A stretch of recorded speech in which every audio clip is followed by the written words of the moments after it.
ended up saying, so that's what you're doing. Yeah, that's the direction you're headed. Well, that does not apply to me. So Ziltoy's got a lot of things up his proverbial sleeve, right? Like Z Squared is like after these 4 records and do like this kind of music. I want to do musical. Ultimately, that's what I want to do. I want to do like this really kind of crazy sort of symphonic thing that's, you know, like Ziltoy doing a musical, right? So, you know, he's stoked. He's ready. He's like, let me at it. So he'll be back, you know, and I think he's great. Like, I mean, ultimately, I'm looking for someone who's just going to invest and say, here, Dev, here's $20 million.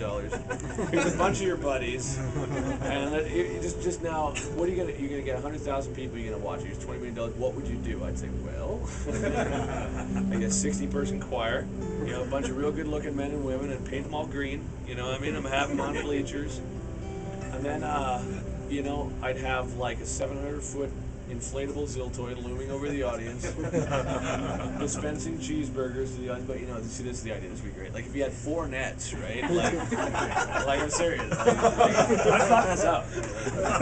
4 nets, and one of them's got like burgers, and one of them's got condiments, one of them's got buns, and one of them's got like lettuce or something. And you put them way over top of this 100, 200, 400,000 strong crowd, and you drop them. And he's like, the first person who gets me a full burger gets a shirt. Right? Yeah. And if you had money, I just think, because money's so stupid, right? It's like, what's that? Totally, exactly. Fucking badass fight, right? Like, but yeah, I mean, Mortal Kombat. That's our Mortal Kombat. Well, you see, that's the thing is, it's like I actually had this. If I had tons of money, man, I would just like fuck with all my buddies too. Like, I went and saw this guy. He lives in Seattle, and he's got this like pier that he goes out to. He just sits at the end of the pier, and he's like, every morning I come out here, man, I have my coffee and I look at the water. And he's like, there's never anybody here. And I was thinking, dude, if I had a lot of money, what I would do is I would get like something that I could make a dog breathe underwater and like train him. So like the dog was like you're not fucking with the dog, right? And then while he was sitting there in the morning, he's having his toke, drinking his coffee, like about 100 feet out from his periphery, I just have this dog raised out of the water. And just look around and then go back. And just do it once. And then just don't believe him when he said it. You know? And he's like, dude, the dog came out. I was like, what are you man, I'd be a menace if I had money. And like, and Ziltoy's the perfect vehicle for that menace, right? Questions? Yes. Out of all the bands like Lamb of God, Soil, Revoir, what was the album that you are most proud of producing? Good question. Well, you know, I did a couple of records for this band, Misery Signals. I like them. I thought Guar, just because Dave Brocky's my hero. You know what I mean? Yeah. You know, the Lamb of God thing was cool. You know, it's like, I mean, it's such a horrible sounding record, right? But I mean, it's a little ear that'd be my fault. That'd be my fault. Hey, it's their best fucking record, though. I thought so too. I thought that the energy behind it was like awesome. But yeah, dude, like the old Dev shat the bed when it came to the sound of that one. Right? I'll take full credit for that, right?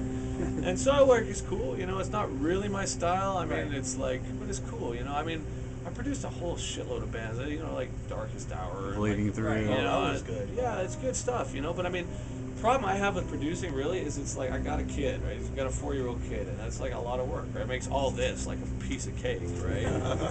But when you got like a bunch of 23-year-old dudes that have got their personalities heavily invested in the music that they do, and then you've got to micromanage their problems. I mean, it's like you coming to me for psychiatric help. Like, come on, dude, right? It's like, I don't even know who I am. well, that's exactly it. I'm just like, dude, like the last time we did a record, I was like smarter than I am now. So it's like, so I'm just always like, okay, look, bass player, singer, go beat each other up, come back in, and we'll record the bass player's part. And the reason the singer doesn't like it is because the bass player was like, you know, he was like critical of the guy's girlfriend, and then she's staying, and it's just like, dude, it's what's under that, right? But all we gotta do is make it good. And by the end of it, I'm just like, this is fucked, right? So, you know, and as a producer, it's like, you know, it's your job to not like tell them what you feel, right? And I always was good to that until last week, until I got, well, that's exactly it. It's like trying to keep the morale. And the last week, I'd be just like, you know what, this fucking record sucks. You guys are babies, fuck off, right? And then they're just like, oh, but I thought you said that we were the best friend. And I'm like, oh shit. So what else can we play that's in this tuning? Did you bring your other guitar? Pardon me? Did you bring your other guitar? Which one? For why? Yeah, I do have the other guitar. Yeah, I can do that. All right, check this out. I didn't do it.